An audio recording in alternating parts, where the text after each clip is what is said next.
Hi there. So today's video is going to be slightly different compared to all the videos that I've been pumping out during the past 2 months. Yeah, you see, you're now looking at a Markdown documentation preview compared to the usual LeetCode website. Yeah, it has been exactly 2 months since I started to record myself solving random questions from LeetCode.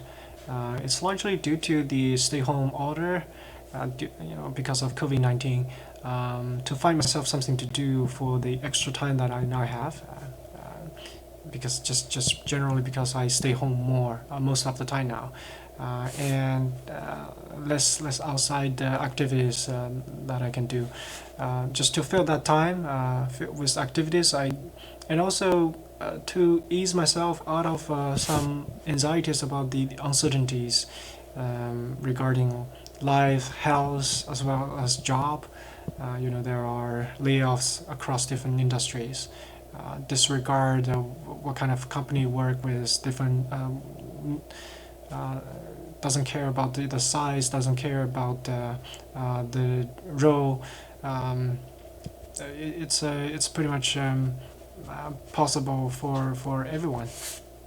Almost feel like that. As a foreign national, the pressure is kind of tremendous, especially when you have family to take care of. So just to make sure that I'm prepared all the time, I'm doing some grinding on the LeetCoding questions. And yeah, for the past 2 months, I record over 100 questions on camera. You trust me, I saw more than that off camera during the past 2 months. I still do feel burned and too grindy, and the effectiveness is questionable. So I think what I should do today, from now on, is to have a little bit more systematic approach. So what I decided to do is focus on one topic per week, and on Monday I will write the documentation and review some of the fundamentals about that topics. And throughout the days in that week, I'm gonna go over questions related to that topic of the week. So for this week, the topic that of my choice is bit manipulation. So here up front is the 4-bit signed integer decimal to binary table, conversion table, because the reason I put it up here is I don't really get used to syncing binaries. So when I look at the cryptical stuff under here, I just want to convert that into decimal to get a more concrete kind of feeling what exactly it is doing. Your mileage might be different, but that's what I like to do here. So a little bit about the 4-bit signed integers. So 4-bit basically means we have 4 slots where we can either put a 1 or put a 0 in there. And signed is just saying that the very first location, it's indicating whether it's positive or negative. Partially, I guess. For if it's a 1, it's a negative number. If it's a 0, it could be 0, it could be positive. So it's a non-negative if it's a 0 in the very first bit. So as a matter of fact, that the number 0 takes up one of the slots for the 0 leading 0 numbers inside for this binary representations. If we work at, we just effectively have one more negative number on the negative side compared to the positive numbers. So for 4-bit signed integers, we have 7 to be the maximum in the positive side, and we have negative 8 to be the minimum on the on the negative side. So if we do the absolute value conversion, we just don't have an 8 in the range, so we will get overflow if we do trying to negate a value. If it's a signed integer, you run into the risk of doing that. So some of the questions were actually testing your knowledge about this kind of overflow. Yeah, so that's pretty much about this table. It's a good reference. We're gonna try to. I'm gonna look up numbers from here quite often in this following segments. So there are 6 operators. The first one is called complement. This is this tilde sign there, symbol there. What it does is to convert the zeros to ones and 1 to zeros in the binary representation. As an example, we have 0, 1, 0, 1. If we do the complement, it becomes 1, 0, 1, 0. So the example number 0, 1, 0, 1 here is the decimal 5, and the complement for that is 1, 0, 1, 0, which is negative 6. So it's not not the same as negation. The simple properties from that, based on this example, the complement of 5 is negative 6. So if you do the complement of the number, it's equivalent to change that into the opposite sign and subtract by 1. So that's the property. And another property is if you subtract 1, then do the complement, it's equivalent to change the sign. So as an example, let's look at number 6. If we subtract by 1, we get 5, and we do the complement, that results to negative 6. So from 6 to negative 6, we can do this to actually change the sign. So that's the properties of and some simple usage about the operator complement. The second operator is the AND operator. So with two numbers, when we do the AND operation, the resulting number will be a binary number of the same length. For each location, it will be 1 if and only if the bits from the two numbers at that location are all 1. That's the only case when it will be 1. So as an example, we have 0, 1, 1, 0 and 0, 1, 0, 1. Only the third bit here is 1. So as a result, only the third bit is 1 for both numbers. As a result, then the final resulting number is 0, 1, 0, 0. So as a consequence of this AND property, what we have is if we do the AND operation between the number and the negative of that number, it's equivalent to extract the very last bit. So just looking up some numbers here to do a quick I'm not going to prove this, but just going to verify this a little bit with the table we have. So let's say that we're looking at some number like 6 here, 0, 1, 1, 0. The negative of that is 1, 0, 1, 0. If you do the AND operation, the 0, 1 and the 1, 0, there's not going to be any kind of 1 from this leading two positions. For the second location, for 6 and the negative 6, it's 1 for both of those. So that's going to be the only 1 after we do the AND operation. So that's equivalent to getting the very last bit, because everything that's prior to that, towards the left to that very last bit in the positive and negative representation for that number are gonna be cancelled, are gonna be 0 all the way. Only that very last bit, it's gonna be remain when we do the AND operator between the number and its negative. It's positive opposite sign. So that's the extracted the very last bit. Another common usage is to clear the very last bit. We can do that by doing an AND operation between the number and the number subtracted by 1. As a quick example, let's look at number again. Look at number 6, 0, 1, 1, 0. If we subtract 1, it's equivalent to set the very last bit to be 0 and turn on all the bits towards its right. So it becomes 0, 1, 0, 1. Setting the very last bit to be 0 and turn on all the bits towards right by 1. That's when we deal with the subtracted by 1. And if we do the AND operation, the very last 2 bits between these two numbers are going to be 0. When we do the AND, only the the bits before the very last bit are gonna be remain the same. So that's equivalent to clear the very last bit. A verifying example here is 6 and 5.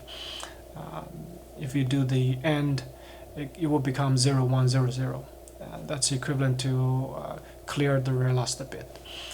The third operator is OR operator. It's pretty much the opposite of AND, which is the resulting bit in the location in the resulting number would be 0 if and only if both bits from the two number are 0. So as example, 0, 1, 1, 0, 0, 1, 0, 1. Only the very first bit is 0 for both number. As a result, the resulting number is 0, 1, 1, 1. So this is usually used to set the flags. So if you use binary number to represent certain states of the program, there are certain events that would trigger one of the state to be turned on or turned off, turned on.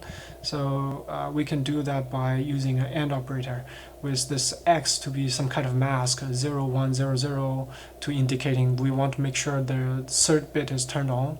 So we can do this by using the AND operator. But OR operator, I'm sorry. The fourth operator is called exclusive OR. That's the resulting bit will be 1 if and only if one of the bit is 1. So looking at example 0, 1, 1, 0 and 0, 1, 0, 1. The only location, the very first location, they are the same. 0, 1 for the first number, 0, 1 for the second number. And after that, the first number has 1, the second number has 0 for the second location. For the very last location, the first number is 0, the second number is 1. So the result becomes 0, 0, 1, 1. The simple usage of the exclusive OR is actually to do the checksum, simple checksums.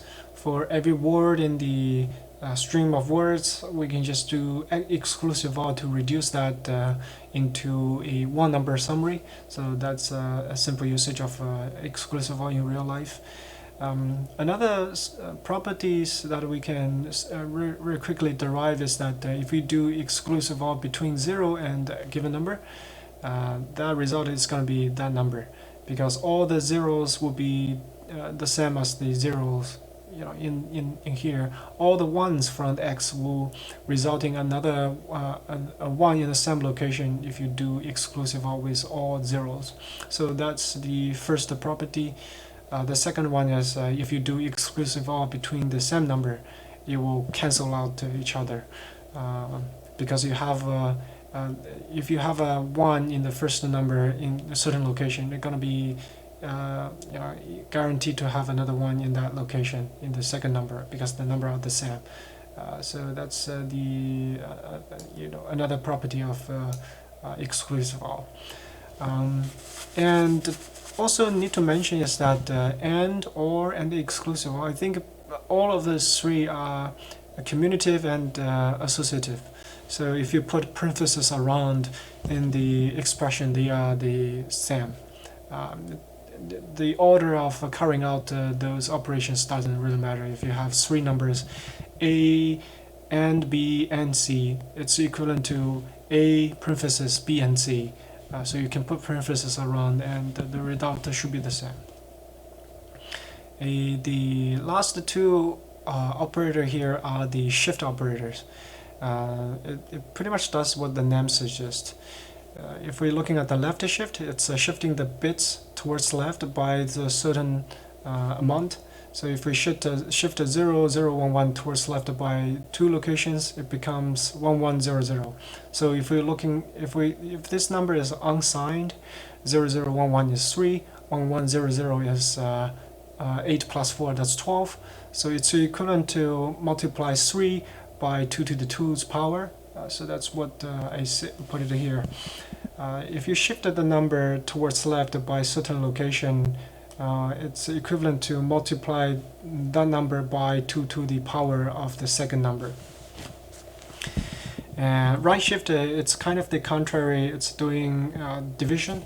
So if we shift the number towards right by a certain amount, it's equivalent to divide the first number by 2 to the power of the second number and take a floor.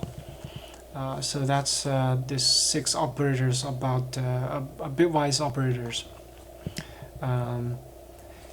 Yeah, some common usage involving all of these 6 here. The very first one is set 1 bit. So that's when we want to make sure the given position in the input number has to be 1.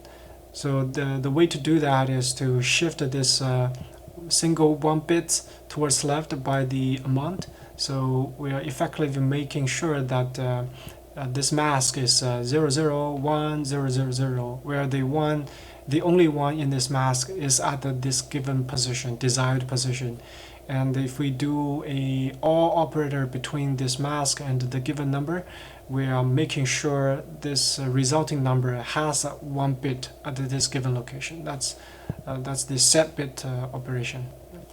The second usage is clear bit, which is for the given number and the given position. We want to make sure that position has a 0 in the end. The way we can do that is to shift this 1 bit towards left by the position to make sure that this 1 bit is initially at the desired position, and we just do the complement to make sure everywhere else is 1, but only that location is a 0. Then we do an AND operator between the mask and the input number, since that the mask is 1 everywhere else and only 0 at the given position. When we do the AND operator operation between the input number and the mask, we're gonna make sure the position, the bit at the desired position for the output number is gonna be 0. So that's clear bit. And there are some other clearing the leading bits from the position, which means that from this position inclusive towards the left, all the way towards the leftmost positions, every bit is going to be set to 0. We can do that by first creating a map by moving this 1 bit to this given location. Then we do a subtract y1. It's taking that location 1 bit to be 0 and set every location afterwards to be 1, towards the right to be 1. And then so we end up with something like 0, 0, 0, 0, 1, 1, 1, 1, 1. And the first 0 from right to left is the desired position. So when we do the AND operator between the input number and the mask, we are turning every bit include this position and towards the left, all the way towards the left, to be all 0. So that's clear the leading bits. So it's inclusive in this implementation. The fourth thing that we can do is to clear the trailing bits. So for every bit after this given position, in this version that I coded up here, it's exclusive. So let's say that we're doing 1, 1, 1, 1 as the input number, and the position to be 2, the result number is going to be 1, 1, 0, 0. The way that we do this is to create a mask with 1 at the most leftmost bit, and then we subtract this 1 bit shifted towards left by this desired position. So what essentially it's going to be doing is to create a mask with 1, 1, 1, 1, 1, 1, 1, 0, 0. And the very last 1 bit is going to be in this position here. And if we do the AND operator, it's going to turn off all the 1 bits after this given position. So that's clear the trailing bits. And we have this flip bit, which is for this given position, desired position for this input number. We want to make sure that if it's a 0, we change that to 1. If it's a 1, we change that into 0. So that we can achieve this by, as usual, creating this mask with only 1 bit at the desired location and do this exclusive OR. So if you recall, the exclusive OR is if we have a if you are 1, you're doing an exclusive OR with another 1, you get 0. If you are 0, you're doing exclusive OR with another 1, you get 1. So that's effectively flipping the bit at the given position.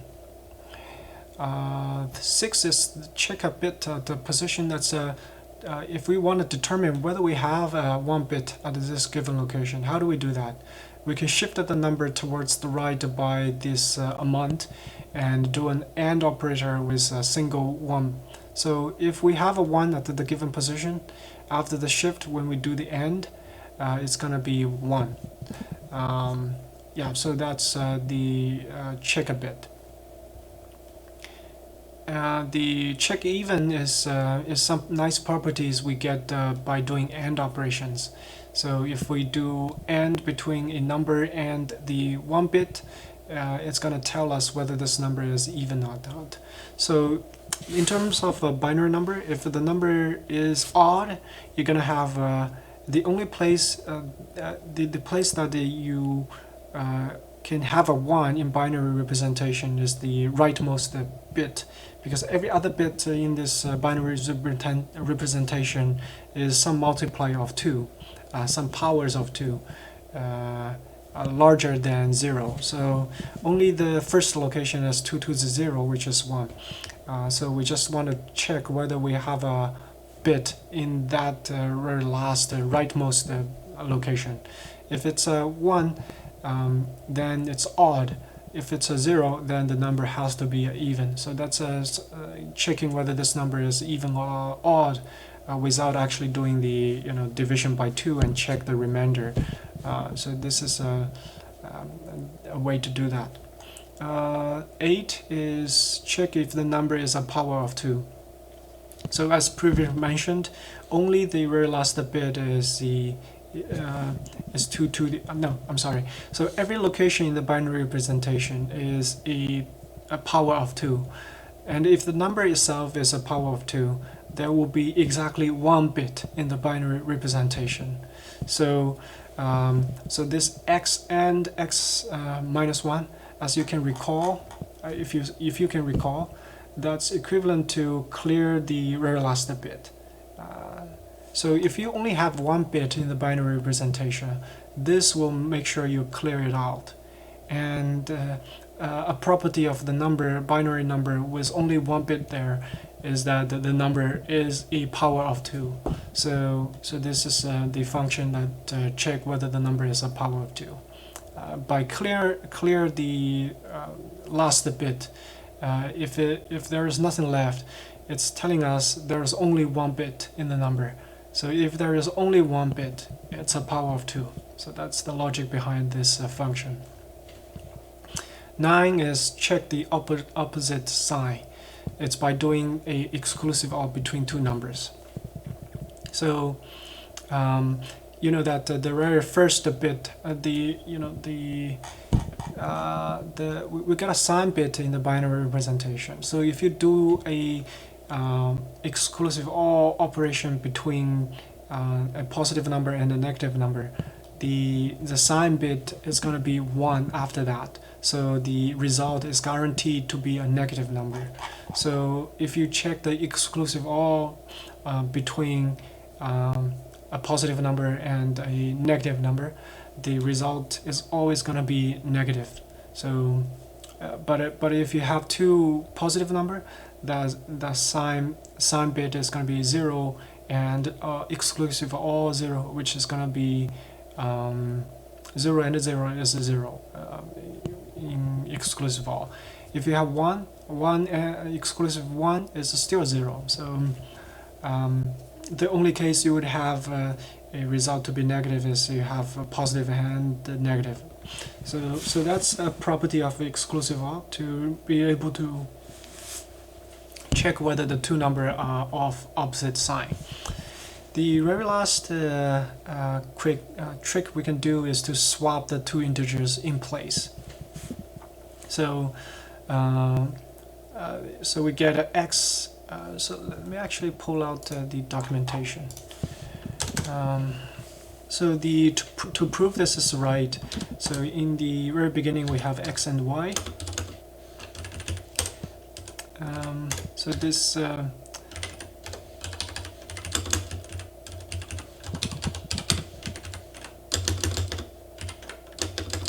initially x is x, y is y. It's kind of obvious. Then after the first iteration, this x will be x and y, x exclusive of y, and y is still y. After the second iteration, y will become the current x exclusive y, so x is still x exclusive y, the original one. The new y becomes x exclusive y, and in the very last iteration, y remains the same, and x becomes this thing doing exclusive or with the previous x, which is this thing.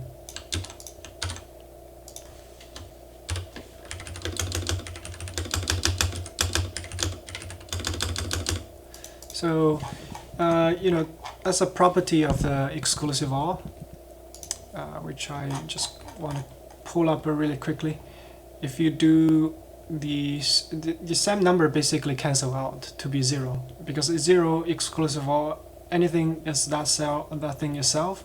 So when we get the 0, it's equivalent to cancel that. So let's look at the final result after the swap. So for this, we have two y's exclusive all with each other, they cancel out, and we have 2x doing exclusive all, so it's cancelled. So resulting number is y, and the latter one you see we have y exclusive y. We got those cancelled out. So this effectively becomes x. So so that's pretty much utilizing the property of exclusive OR. We can do a swap of two integer values without using any kind of extra memory. Yeah, so this is the quick sketch proof of this swap x and y. And yeah, that concludes the my review on bitwise operations, manipulations. I'm gonna as usual, my my documentation, the link to the documentation is gonna be in the description, and it will be one of the files in my GitHub repository for all my LeetCoding videos. So yeah, that's it for today. So tomorrow I'm gonna start to solve bitwise manipulation questions to make use of this stuff here. Yeah, so that's it for today.